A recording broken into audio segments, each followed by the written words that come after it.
नमस्ते दोस्तों, आइए स्टार्ट करते हैं आज के इम्पॉर्टेंट क्वेश्चंस। फर्स्ट क्वेश्चन है the enthalpy of combustion of a substance is always. Enthalpy जो होती है, एंथैल्पी ऑफ कंबशन वो कैसी होनी चाहिए? Positive, negative, greater than zero और अनप्रेडिक्टेबल। देखिए, एंथैल्पी ऑफ कंबशन से ये पता चलता है, ये वर्ड सिग्निफाई करता है कि कंबशन से, देखो पहले कंबशन क्या होता है, और किसी भी ऑर्गेनिक सब्सटेंस या किसी भी सब्सटेंस का ऑक्सीजन की प्रेजेंस में जलना। ठीक है, तो ये जो जलना होता है ना, ये आपको क्या लगता है जलने से, ये जलना पॉजिटिव होना चाहिए, नेगेटिव होना चाहिए, क्या होना चाहिए? तो ये होना चाहिए नेगेटिव। पता है क्यों? क्योंकि जब कोई चीज़ जलती है ना तो बहुत सारी हीट निकलती है, और हीट निकलने का मतलब होता है एक्सोथर्मिक रिएक्शन। और एक्सोथर्मिक रिएक्शन जो होती हैं वही हमको रियलाइज़ कराती है कि कितनी हीट निकली है, और उसी से हम उसकी कैलोरीफिक वैल्यू को पहचानते हैं। ठीक है, तो कैलोरीफिक वैल्यू पता ही होगा आपको, हर फ्यूल की अलग अलग होती है। ठीक है, तो इसमें जो आंसर रहेगा वो नेगेटिव रहेगा। और एक चीज़ और आपको बताना चाह रही थी, जो ऑक्सीजन होता है ना उसके बीच में डबल बॉन्ड होते हैं। कंबशन ऑक्सीजन की प्रेजेंस में होता है ना, तो एक्चुअली जो ऑक्सीजन होता है उसके बीच में डबल बॉन्ड्स होते हैं। ये डबल बॉन्ड कैसे होते हैं? वीकर होते हैं देन द अदर कंपाउंड। अगर किसी कंपाउंड में ना डबल बॉन्ड है तो उसके कंपैरिजन में ऑक्सीजन के बीच का जो डबल बॉन्ड है वो वीकर होते हैं। तो जब ये जलते हैं, जब ऑक्सीजन जलता है तो इसके ये बॉन्ड टूटते हैं और स्ट्रॉन्ग बॉन्ड्स बनते हैं। ठीक है, स्ट्रॉन्ग बॉन्ड्स बनते हैं। किसके स्ट्रॉन्ग बॉन्ड्स बनते हैं? कार्बन डाइऑक्साइड और वाटर बनता है। आपको पता ही है कि कंबशन से दो चीज़ें निकलती हैं, कार्बन डाइऑक्साइड एंड वाटर, तो इनके स्ट्रॉन्ग बॉन्ड्स बनते हैं। ये ध्यान रखिएगा आप। ठीक है, और जो इसके डबल बॉन्ड हैं ऑक्सीजन के, वो कैसे होते हैं बताया मैंने? वीकर होते हैं देन द डबल बॉन्ड और the single bond of the other compound. ठीक है, नेक्स्ट क्वेश्चन, ओनली एक chiral amino acid found in the protein is. इन दोनों में से किस में एक कायरल कार्बन होता है? एकाइरल कार्बन कर लीजिए इसको। ठीक है, अगर एकाइरल कार्बन करेंगे तो क्या रहेगा, थोड़ा इजी हो जाएगा। ठीक है, ARBON कार्बन।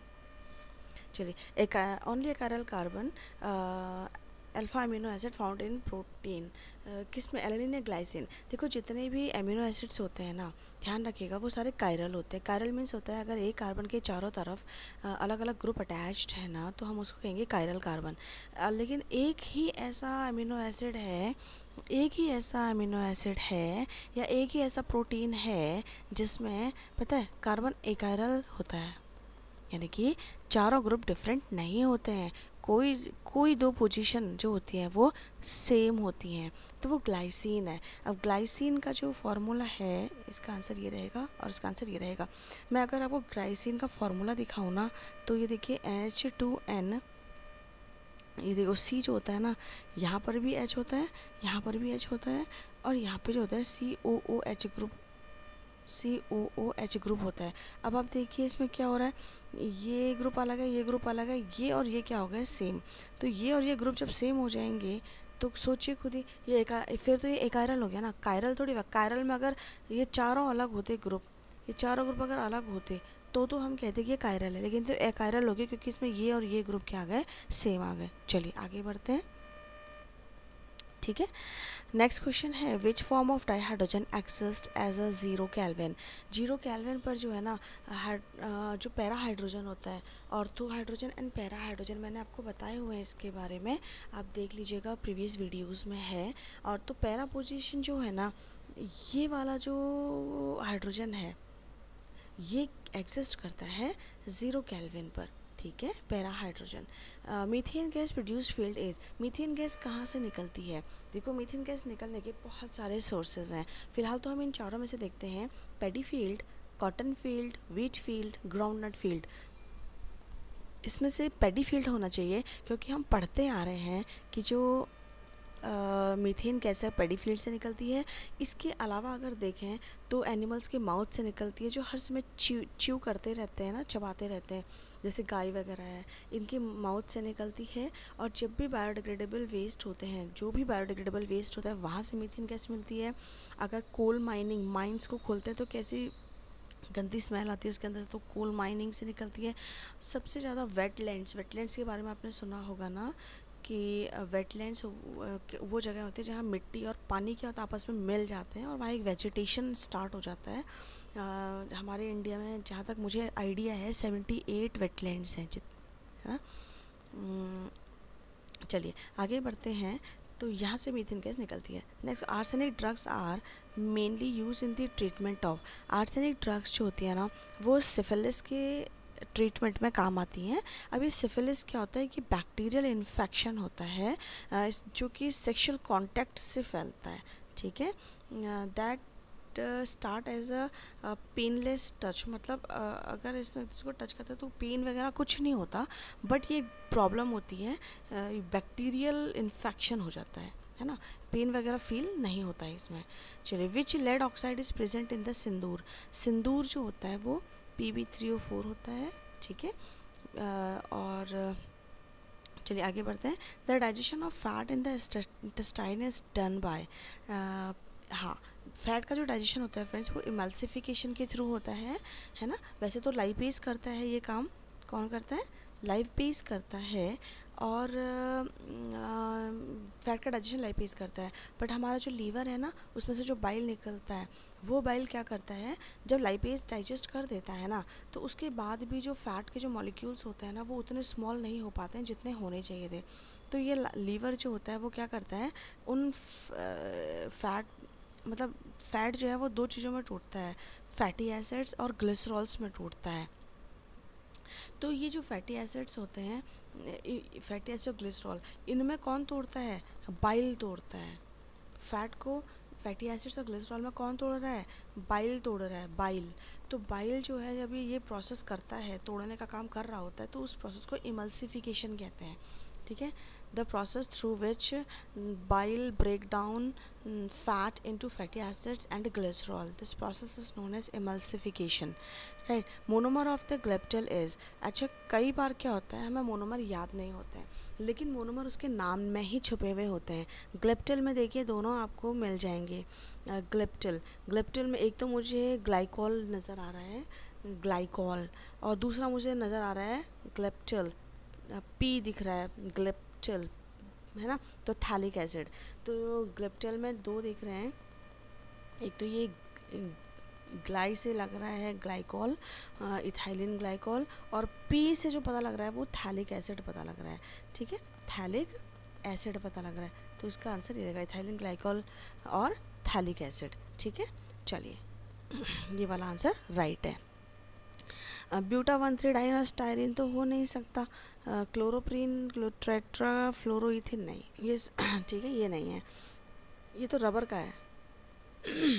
नेक्स्ट देखते हैं, the volume of gas is reduce to half from its original volume. तो कह रहा है स्पेसिफिक हीट क्या होगी, स्पेसिफिक हीट क्या होगी इसकी, स्पेसिफिक हीट होती क्या है, ये देखो इस प्रोसेस में तो स्पेसिफिक हीट कांस्टेंट रहेगी, ठीक है।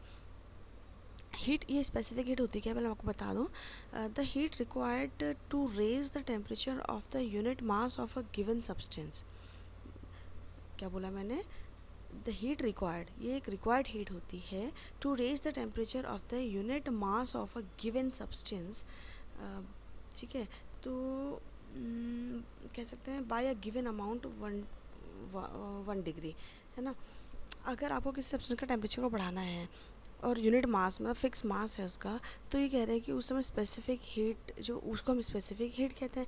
पर यहाँ पर क्या होगा कि वॉल्यूम जो है क्या हो रहा है, रिड्यूस टू हाफ, तो स्पेसिफिक हीट यहाँ पे क्या रहेगी, कांस्टेंट रहेगी, ठीक है। What is the effect of temperature on the solubility product, तो टेम्परेचर का सॉल्युबिलिटी इफेक्ट पे क्या फर्क पड़ता है। एक्चुअली सॉल्युबिलिटी तो बढ़ती है, टेम्परेचर बढ़ाने पे सॉल्युबिलिटी बढ़ती है, हम तो बचपन से पढ़ते आ रहे हैं ना, ये चीज़ 6, 7, 8, 9 में पढ़ते हुए आ रहे हैं कि तो सॉल्युबिलिटी प्रोडक्ट भी क्या होती है, इंक्रीज होती है, ठीक है, increases with increase in the temperature. Next is the pair of ions having same electronic configuration, तो इसमें ये पता करना है कि किस पेयर का इलेक्ट्रॉनिक कॉन्फ़िगरेशन सेम है। तो कैसे करते हैं, पहले हमें ये पता होना चाहिए कि Cr का और Fe का इलेक्ट्रॉनिक कॉन्फ़िगरेशन क्या होता है, जनरल, है ना, जनरल। तो Cr का लास्ट का होता है 3d5 4s1, और Fe का होता है 3d6 4s2, ठीक है। अब Cr कितना है 3 पॉजिटिव है, निकाल दीजिए, और Fe भी कितना है 3 पॉजिटिव है, निकाल दीजिए, 3 इलेक्ट्रॉन निकाल दीजिए। 3 निकलने के बाद ये तो बच गया 3d3, क्योंकि एक ये गया, 2 यहाँ से गए, 3d3 इसका बच गया, अब 4s 0 हो गया। यहाँ देखिए 3 निकाल दीजिए, 3d5 4s 0, है ना, ये भी नहीं हुआ, तो इसका 3d3 आ रहा है, 3d5 आ रहा है, ये तो नहीं है। नेक्स्ट देखें, सेकंड वाला देखें, Fe और Mn का पहले इलेक्ट्रॉनिक कॉन्फ़िगरेशन देखते हैं। तो Fe का तो होता है 3d6 4s2 outer most electronic configuration, Mn का होता है 3d5 4s2। अब इनके 3 इलेक्ट्रॉन निकाल दीजिए। Fe के 3 निकालने के बाद और Mn के 3 निकालने के बाद क्या बच रहा है, 3 निकाल 3d5 4s0, यहाँ भी 3 निकाल दीजिए, 3d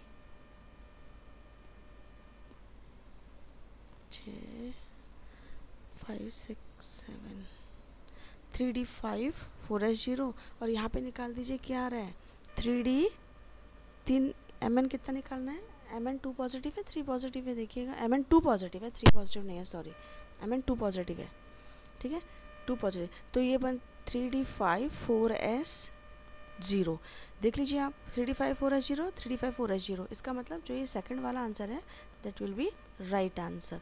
इन दोनों का 3d5 4s0 आ रहा है, तो ये वाला आंसर राइट रहेगा।